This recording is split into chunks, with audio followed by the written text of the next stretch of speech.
sure make it hard on ourselves to get to where we want to go. But that was a really good win for our team.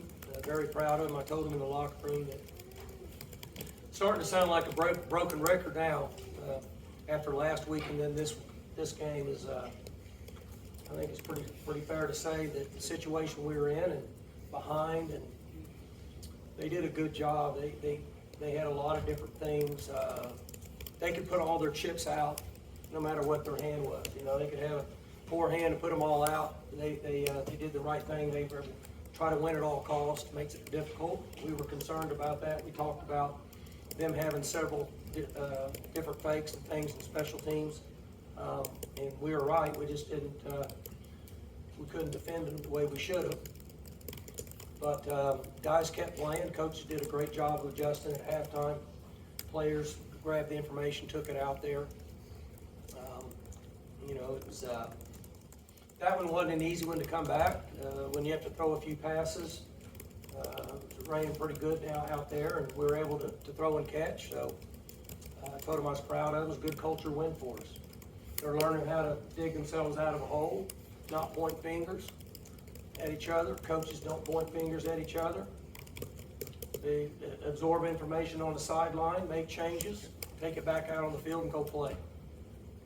And then in the end, you know, what can you say? A guy like Rucker that's been around the program and decided to become a leader, works hard, plays hard and competes, and then in the end, the drill, you know, we work on that all the time, like most teams in the country, stripping the ball out.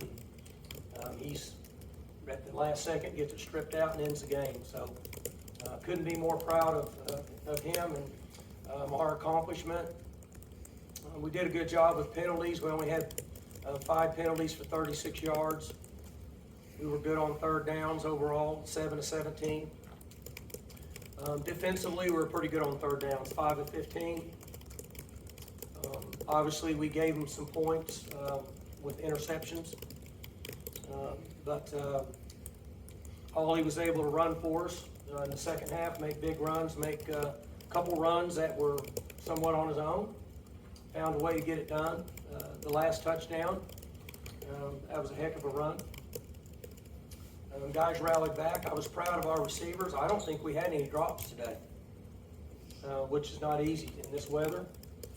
So guys competed, ignored the conditions, found a way to get it done. So like I told them just now, they need to be with their friends, be with their families, enjoy this.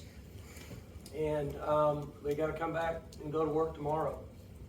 We got another one a week from now and no time off.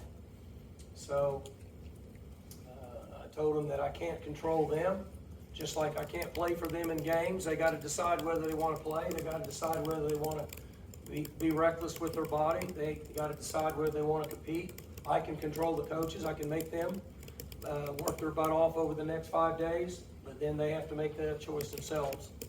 And I don't think there's any question that they will. They practiced hard last week. They followed the process and did a really good job last week. So that's what we expect from them. We move forward. Proud of the organization, proud of the coaches, proud of the fans that came out in a somewhat miserable day to be a fan and support the team, and they were loud there at the end. Mike, what about your defense in the second half? They weren't terrible in the first half, but I think 6 possessions they forced punts, and then obviously the field goal to force overtime. But just what changed with the defense? Yeah, so we had issues stopping the run game in the first half, which obviously, you know, you guys saw that. And we had to make some adjustments. They did a couple things differently. They changed their style of offense a little bit against Oklahoma last week with this quarterback. They run a lot of the triple option stuff, so you got a man down and make sure you got everybody covered. It's not real easy. Can cause some issues, and they got us in the first half on some things, and then at the middle of the second quarter on, Brian made some adjustments with the staff, and then they worked hard in here at halftime, making a couple other adjustments, and they worked. And so from that standpoint, it were good moves on our part, and good moves with the players being able to understand and take it back out on the field. Mike, you talked about how good this team is at digging themselves out of a hole. Is it kind of confusing that you keep finding yourself in holes because of the way that you're able to play and show that you're capable of playing? I heard most of it, but start over again now. Is it confusing how you end up behind so frequently when you show that you can dig yourself out of it? Well, the game started really good for us, and we stalled out down there inside the 10-yard line a couple times, which generally concerns me because we should be able to punch it in. And then they hit a drive on us, and then they started the fake field goal. I mean, the fake stuff, the onside and the fake punt and such. And so that kind of minimized and just leveled everything out. And we fizzled out a little bit offensively for about 3 series. We couldn't run the ball effective enough, which when we're not balanced, we're pretty average on offense. In the second half, we changed a couple things, the way we wanted to run the ball, which allowed us to throw more passes. But I don't know why that happens sometime. We went on a run for about 4 or 5 weeks where we were rolling early. And then lately, we've, been pretty average in the first quarter. So, I'd like to be able to get that going the other direction and not make it so hard on ourselves. Do you think that's more of a mental thing or a schematic thing where you say you were, during that 4 or 5 game win streak, y'all were scoring first and scoring often in the first quarter, and at least the past 3 weeks hasn't been that case. Do you think that's more of a mental thing or a scheme thing or the other team coming out? What do you think? I mean, if I knew, I would fix it. I'm being honest. I mean, I'd fix it tonight if I knew.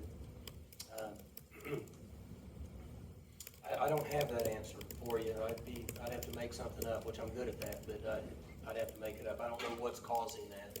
Because we were fine in the first 2 drives, right? We went right down, we just stalled out. And see, sometimes what happens is when you do that and stall out, it gives them momentum when it shouldn't. We should have all the momentum. But they're thinking, all we got to do is score a touchdown, we're ahead by 1. And that's what they did. You mentioned that Ali got going seemed like they were really determined even later into the game than other opponents have been to take that away. Was it finally just chipping away enough with the throws that it allowed him some space? When they got ahead, they started playing more pass defense. The safeties were higher, and 2 guys were floating back more instead of 1. In the first quarter, it was 1 guy, right? And they played the way that we said they were going to play. And then once they got ahead by multiple scores, they started playing more pass defense, which allowed us to rush the ball a little more effective. And they're trying to use the clock as their friend, which they should. Had you guys lost this game, it's going to be OU and Texas, 2 teams that are leaving the conference, playing for the conference title. How big is it, not only for your program, but for the conference, to have a representative that's staying in the league playing this next week's game? Well, I'm proud of the Big 12 Conference. I'm proud of the Big 12 Conference that'll be next year. My concern was for our team. I hadn't followed any of I didn't even know what you told me. Was I supposed to know that before the game? Maybe they were, if you guys had lost, is OU Texas. Oh, well, I didn't even know that. But the Big 12 Conference has shown a lot of strength, and I'm proud to be in it and proud of who's coming into it. And so I never really looked at it that way, but I'm going to guess that the Big 12 Conference is excited about that. And I think it's also good for us, the ones that are staying in the conference. I think that's a positive thing. Mike, when you look back to September, particularly South Alabama. I've tried not to. Yeah, You keep bringing that up. Every week you're killing me with But that. when you do, and now here You're not wanting me to sleep tonight. 2 months later, you're in the Big 12 championship game. Is it remarkable for the team that played that night to be in the Big 12 championship game? I told them that. Told the team that? I didn't use the word remarkable, but I said, just so you know, I said, just think where we were into September. And the reason I told them that was because it's important as we develop and train young men, they understand there'll be things in life that don't work to their favor. And it's amazing what a group of young men and a team can accomplish if they're willing to ignore the outside circumstances, go to work and grind. Just put your head down and grind. Don't worry about anything else. and listen to your coaches, because we got the best information for you. And if you're willing to do that, there's no telling what a group of young men can accomplish. And I think this is about as good an example as ever. You've been watching college football a long time. What odds would you have given us? I'm not into betting, but I wouldn't have bet $1 We're for not even betting money, just give me an odd. What odds 1,000 would to you- 1. Thank you. I would have given you 5,000 to 1 at that point. With all that said, And here's why. Yeah. Because there's an organization of 140 players and 96 personnel. My math's not real good, but that's around 230 something. You gotta get everybody moving in the right direction. It can't be any finger pointing and people bitching and complaining and this and that. And it took everybody moving in the right direction. And that's what they did. That's why the odds are against you. Because human nature is to go the other way. Most people take the easy path. It's easy for me to point fingers and complain. I'm gonna take this path because I'm agreeing with everybody. You guys stink, I'm over here. The hard thing to do is to stand tall and do the right thing. That's why the odds are against you, because of human nature. Leon Johnson was got a red shirt a couple weeks ago. Goes for 132 tonight. Had a couple big games. What can you say about his performance? I mean, it was tough on Leon. Because Leon felt like that he could stay in the program with Rob Glass for another 9 months and change his body even more and develop and become faster. But, you know, we talked to him about this is a once-in-a-lifetime experience. And look what he's done, 11 for 132, and that's not counting what he's done in the other games. And when he was playing several weeks ago, we didn't have anybody left that had any experience at all. That's how important he is. So I'm hoping that he can take this with him based on the OSU people need to be thankful for guys like him for what he did. Because he could have said, I want a redshirt. And if he says he wants a redshirt, we really can't tell him no. That's not the, college football's not that way right now. And I couldn't be any more proud of him. But he's fortunate. He comes from, he got a good mom and daddy, raised him the right way.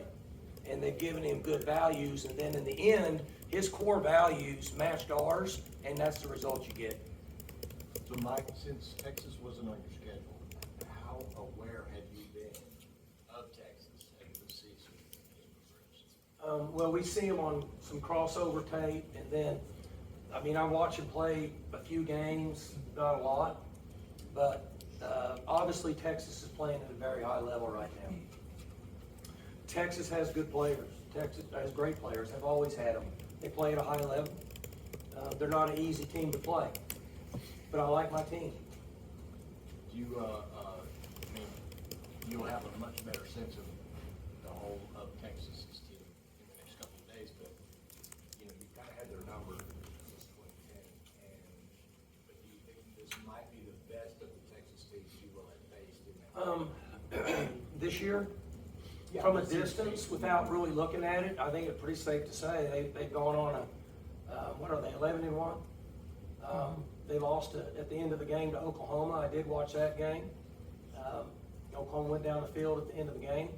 Other than that, they rolled pretty good. So I don't even know what they're ranked, but I'm guessing they deserve to be ranked pretty high. Do you gain any additional satisfaction from bumping OU out of the championship game? You mean, I don't know, well, I didn't even know they were gonna be in. I didn't know You know till now. just now. I mean, I'm just like that our team's playing. I've never, things like that don't really affect me much. I don't really care about stuff like that. Last week you called that game a culture win, you know, big for your team and you know, them moving forward. Tonight you said culture win again. Is there similarities between those two games, between those two wins, or are they two different games that you can learn different things from about your team? So we were way behind on the road, and I don't need to repeat myself. All the things that I think is important you have to do to come back. And then we were at home in this one, but from that standpoint, it makes it a little easier. What doesn't make it easier is the conditions weren't very conducive for us to come back. Now, I had asked Don to call plays faster. We weren't in a 2-minute, but you know, you gotta call plays faster because the clock, the math of the clock is working against us. Just, clock runs all the time now. It doesn't stop anymore. So we had to move really fast, and then defensively, Brian had to be a little more aggressive because we can't let them continue to use the clock by getting 2 and 3 first downs. And I think he was really good on that, of getting, like, they had 2 3 and outs, right? In the second In half. the third quarter. Yeah, at least 2, yeah. So the play callers on both sides of the ball had their back against the wall when you're behind by multiple scores. Brian's got to try to get them off the field fast, so he's got to be a little more high risk, which sometimes is not what it calls for based on the circumstance. Dunn's got to call plays faster, which is harder because you got to think. And we just, you know, it's not an easy situation. It was well done. I mean, the way both of them handled it very well. And they got to make adjustments while they're doing it. Last couple. You talked at the beginning about Trey's play, but a year ago, he doesn't play during the regular season, plays the bowl, and now for him to be such a major part of your defense, just how has he evolved to get to the point where he's in that position to make that play today at the end of the game? Oh, Rucker. Rucker? Yeah. Rucker's been awesome. You know, he came in here as a transfer, and it took him about a year to learn our culture, how we do things, the way we do them, and why we do them. And once he kind of figured out, I like this, he's just done this, and he's been a great leader for us. Like, he missed 2 tackles early in the game, in the first quarter. Like, he threw no hitters, bounced off guys. Well, he's been a good tackler. So I go over, look him in the eye, I said, Ruck, man, you got to tackle and wrap these guys up and get them down. You're a good tackler. And so he accepts the coaching. When he first got here, he might not have. He might have been surly and salty. And that's the transition that he's made over the time he's been here. Mike, how much? Go ahead, Review. No. Oh, Well, that's me. How do you get this culture to, especially against teams that you favored to beat, how do you get the culture to kick in the first half? I don't know. That's what I just said. If I had that answer, I would. Now, when I talk about culture, I'm just giving you my experience in being behind by multiple scores for 37 years, and staffs that point fingers and players that point fingers and blame each other, and they're sitting on the bench being sour. We don't have that. Now, I hope we don't have it next year, but sometimes we might have it. It's based on the chemistry of your team and the leaders of your team. Some leaders are not willing to accept that. They're not going to. Some guys let that go, and we and I can only do so much. The players have to take control of that. This group takes control of that. Last Did question. Rashad Owens, radio said Rashad Owens Awesome. took over at halftime. What did he do? I was going to bring the team up in the middle and talk to him, and he started doing it. I just said, well, I'll go ahead and let him have it. I went in there with the offense, the coaches. He took the thing over. I don't even know what he said to him because I didn't have time to stand there and listen, but he wanted to bring him up in the middle. He's been great for us. Thanks, Coach.